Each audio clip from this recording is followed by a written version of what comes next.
Meus amados, queridos irmãos e amigos, a paz do Senhor esteja convosco. Voltamos para darmos continuidade ao nosso estudo no capítulo 17 de 1 Samuel. No conteúdo anterior, nós havíamos falado sobre as provocações de Golias ao exército de Israel. Falamos sobre o campeão dos filisteus, a sua bravura, suas vestimentas, que deixava-o brindado completamente. Golias era mais um tanque de guerra blindado do que um ser humano praticamente. Nesse conteúdo, estaremos analisando as suas afrontas, os seus desafios ao exército de Israel. Por isso iremos meditar em 1 Samuel, no capítulo 17, versículos de 8 ao 11. Golias, ele desafia Israel, exigindo que envie um homem, um soldado, para lutar com ele. Eles usavam esses métodos para evitar morticínio, desperdícios de armas, um exército se destruindo em batalha com outro. Quantas vidas perdidas desnecessariamente. Então eles partiam para uma espécie de um duelo entre os dois melhores de cada exército. E é aqui que entra Golias, com seu escárnio, com as suas propostas desafiadoras, não levando em conta que Israel era o exército do Deus vivo. Eu gostaria de ler a princípio esses 3 versículos que diz o seguinte: Golias parou e gritou às tropas de Israel: por que vocês estão se posicionando para a batalha? Não sou eu um filisteu e vocês os servos de Saul?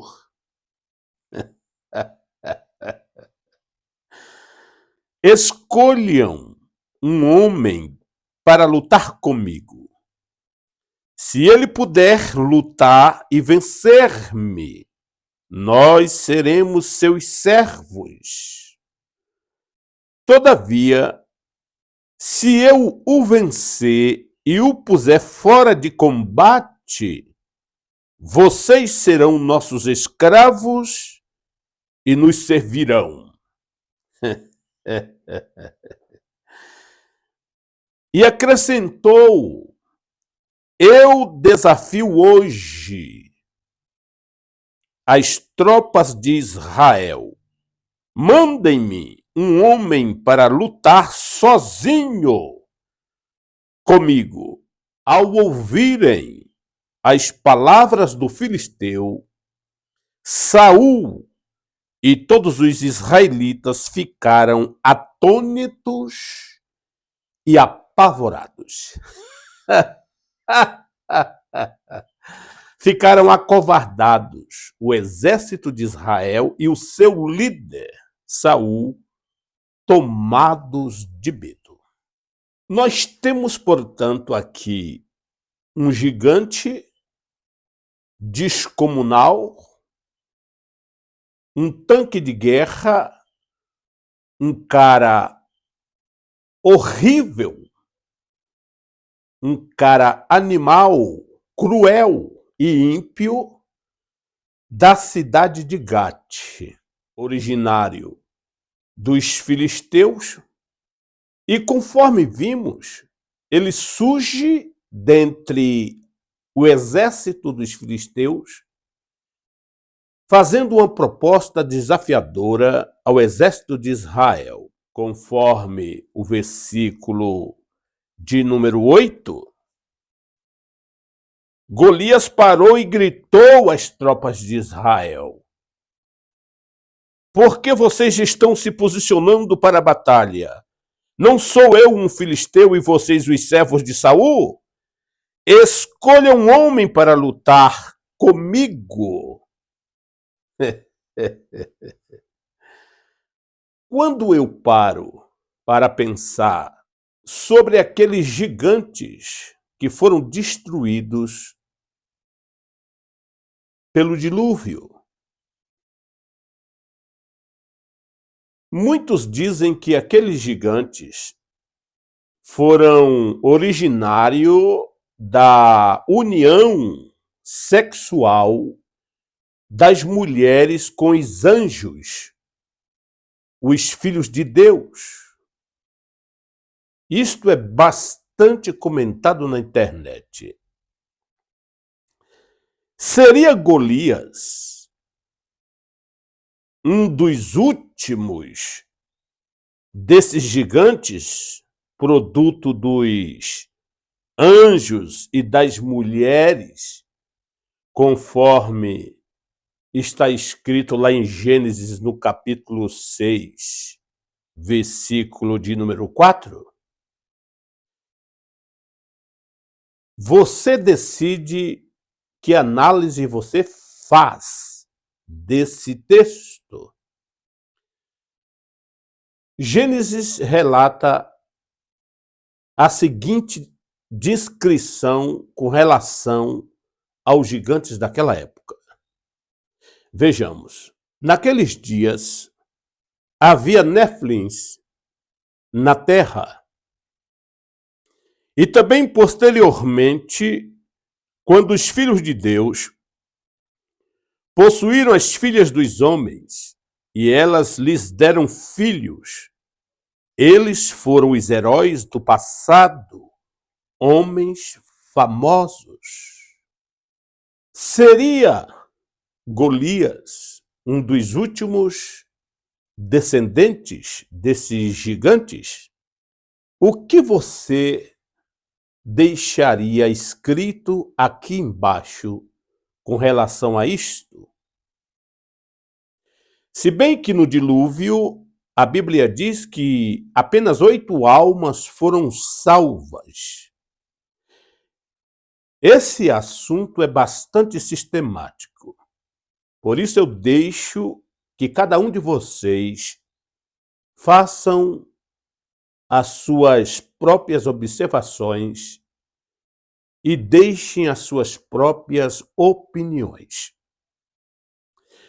De uma coisa é certa, quando olho um texto como esse, eu analiso o seguinte: o diabo, ele sempre procurou corromper a linhagem de sangue dos filhos de Israel, na tentativa de impedir o surgimento do semente da mulher, do Messias, o surgimento do Salvador da humanidade como um todo, Jesus Cristo de Nazaré. Por isso, desses filhos de Deus, supostos anjos caídos, se unirem sexualmente às mulheres, a filha dos homens, na tentativa de corromper, destruir a possibilidade de Jesus nascer de uma mulher no futuro. E no texto em que estamos analisando, onde Golias, esse homem ímpio, usa desafiar Israel, ele procura agora corromper a terra dada por Deus aos filhos de Israel, onde eles haveriam de morar e ali embalar futuramente o Messias de Israel. O diabo conseguiu causar uma destruição nos homens antes diluvianos. E foram todos destruídos pelo juízo de Deus através do dilúvio. Agora o diabo tenta corromper a terra sagrada, sendo ela invadida pelos filisteus sanguinários, homens ímpios, homens idólatras, na tentativa de ofuscar, atrapalhar o surgimento do Messias. E para isso, o diabo usa o último descendente dos gigantes, se descendentes daqueles que morreram no dilúvio, eu não sei. Só foram salvos 8 almas, a família de Noé. Mas, de qualquer forma, surge esse homem entre o exército filisteu na tentativa de tomar posse da terra sagrada e, com isso, corrompê-la, atrapalhando o plano de Deus para trazer o seu filho, o Salvador, e promover a libertação do ser humano como um todo. Então, Golias parte para o desafio. Versículo de número 9, a palavra de Deus diz: Se ele puder lutar e vencer-me, nós seremos seus escravos. Todavia, se eu o vencer e o puser fora de combate, vocês serão nossos escravos e nos servirão. Era o que o diabo queria, tornar o povo de Deus escravo seu. Imagine uma nação dominada por Satanás. Mas Deus nunca deixou seus planos a ermo. Deus sempre se manteve fiel aos pactos com Abraão, Isaque e Jacó. Infelizmente, hoje em dia, desgraçadamente, os evangélicos, essa cristandade moderna, se tornaram presas dos Golias espirituais da modernidade. São escravos do dinheiro, escravos da violência ideológica, escravos de uma doutrina corrompida e por aí vai. Quando eu medito na palavra de Deus em Romanos, no capítulo de número 6 e o versículo de número 6, o apóstolo São Paulo, já em seu tempo, deixou a seguinte recomendação. Ele disse: pois sabemos que o nosso velho homem foi crucificado com ele, para que o corpo do pecado seja destruído, e não mais sejamos escravos do pecado. O apóstolo São Paulo já previa a situação espiritual da igreja dos últimos tempos, mas nós, irmãos, fomos lavados, redimidos e nascidos de novo pela fé em nosso Senhor Jesus Cristo. Então não podemos deixar os Golias da modernidade destruir-nos e nos tornar escravo dos filisteus, do diabo. É uma palavra difícil e dura, mas uma realidade espiritual para os nossos dias. E o gigante, ímpio, oponente, blasfemo, continua desafiando as companhias de Israel. O versículo de número 10, ele continua a desafiar dizendo, e acrescentou, eu desafio hoje as tropas de Israel, mande-me um homem para lutar sozinho comigo. O cara estava possuído, com desejo de sangue, queria matar. O diabo revoltado com o exército do Deus vivo. A única luta que nós devemos nos empenharmos é a nossa milícia da fé. Lutar não com armas físicas, mas espirituais. Quando eu observo o conselho de Paulo a Timóteo, no capítulo de número 6, versículo 12, ele disse, combata o bom combate da fé, tome posse da vida eterna para a qual vocês foi chamado e faz a boa confissão na presença de todas as testemunhas. Essa é a batalha do cristão que vale a pena, mas não está em guerra com pessoas, com partidos políticos, com coisas deste mundo que não produz nenhum efeito espiritual para as nossas vidas. Mas Golias, tomado pelo diabo, continuou desafiando as companhias de Israel. Ele queria um homem para matar, para tornar mais convincente de que ele seria o super-homem dos filisteus. Agora, tem algo aqui que me chama muita atenção. Observe como Deus trabalha certo em seus planos.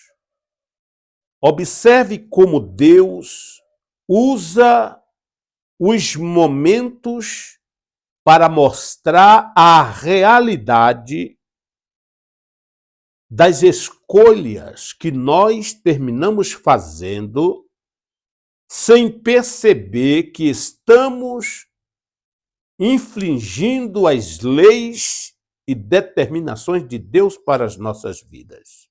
Quando Golias começou a desafiar Israel, a reação automaticamente sobre o maioral de Israel, o rei Saul, e todo o exército foi de pânico, foi de medo, inquietação. Ficaram perturbados, atônitos. Ora, observe a palavra de Deus. Que paradoxo este aqui. O guerreiro, o gigante de Israel, começa então a tremer de medo diante do campeão dos filisteus. Ora essa, não é isso um paradoxo? O campeão de Israel, escolhido dentre os demais, por quê?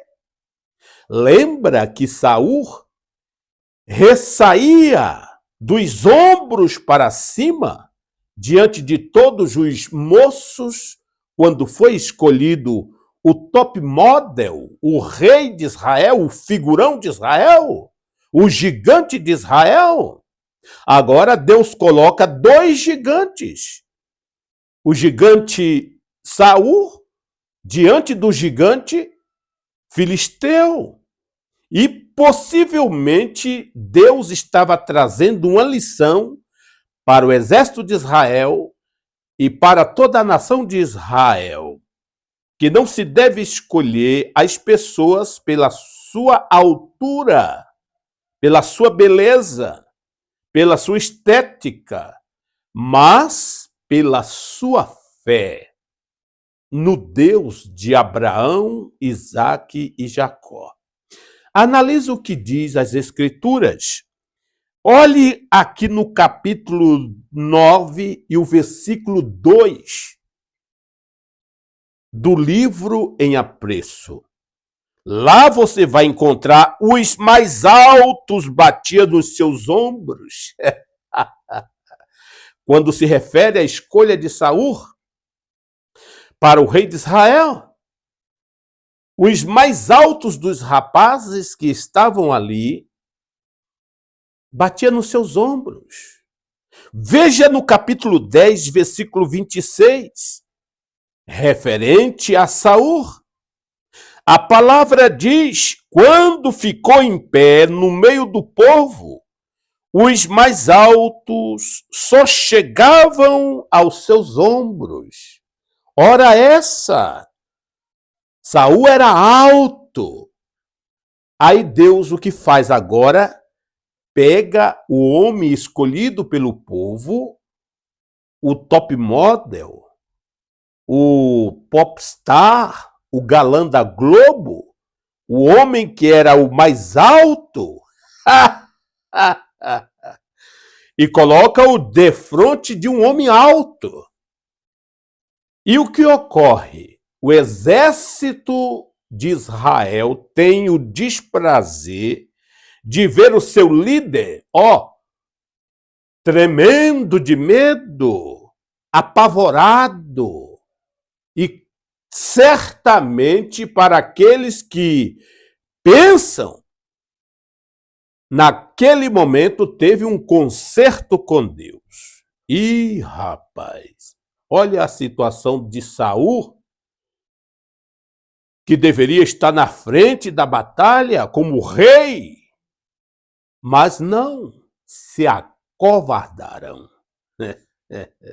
Porque Deus é Deus de justiça e Ele mostra as suas lições de vidas na prática, para que você não caia em enroscadas, em enganos do diabo e troque Jeová pelo seu próprio poder, pelo seu braço de carne, mas que você aprenda a confiar que as batalhas de nossas vidas não se vence com armas físicas, com ideologias, com posições teológicas, com eu sou tal, eu sou melhor, porque não existe entre eu e você há alguém maior do que tu e eu.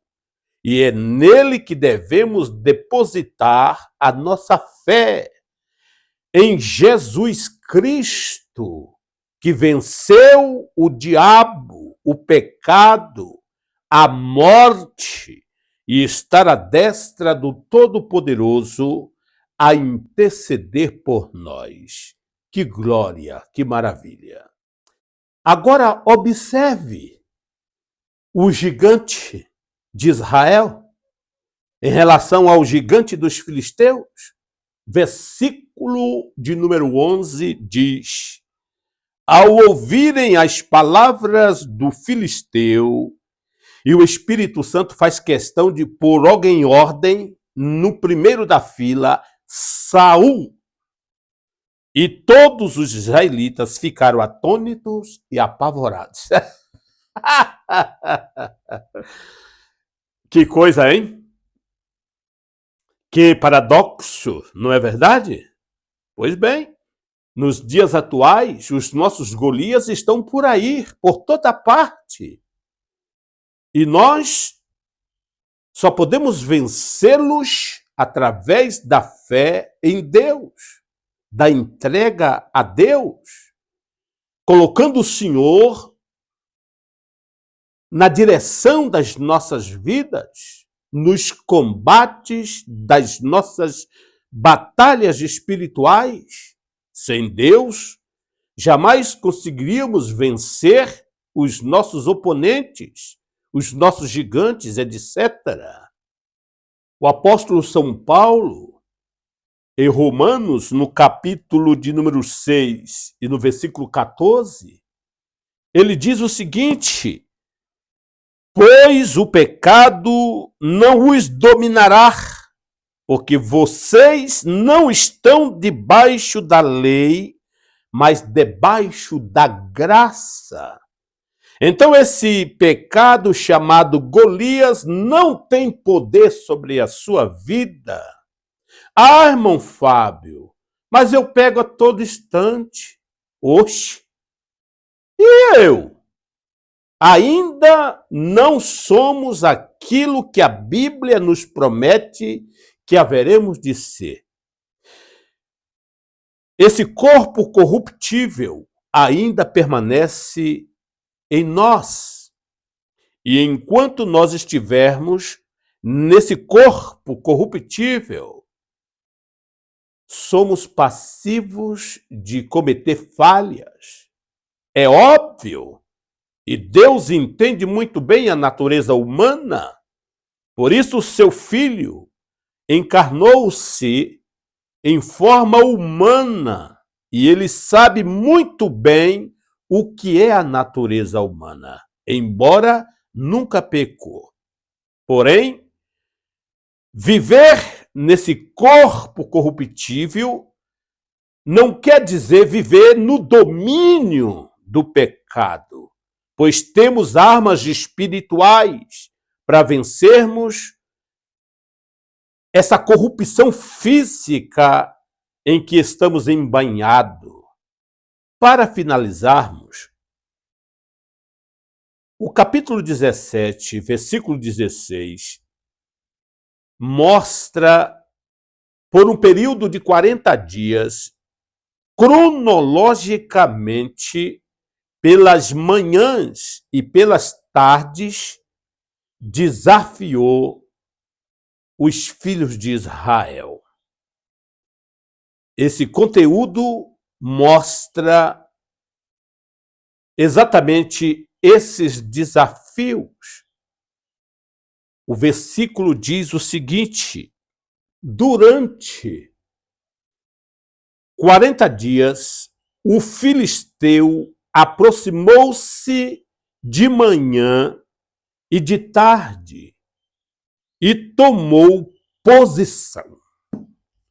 Ficou ali preparado, em prontidão, esperando o gigante de Israel, que pela ordem deveria ser o primeiro voluntário a confrontá-lo. Em nosso próximo conteúdo, estaremos analisando a ação de combate. Que Deus nos abençoe, que possamos destruir esses Golias que usam desafiar a Igreja de Deus. Deus lhe abençoe. Voltaremos em breve com mais um conteúdo falando sobre a ação dos exércitos de Israel para derrotar o gigante Golias. Fique na paz, em nome de Jesus.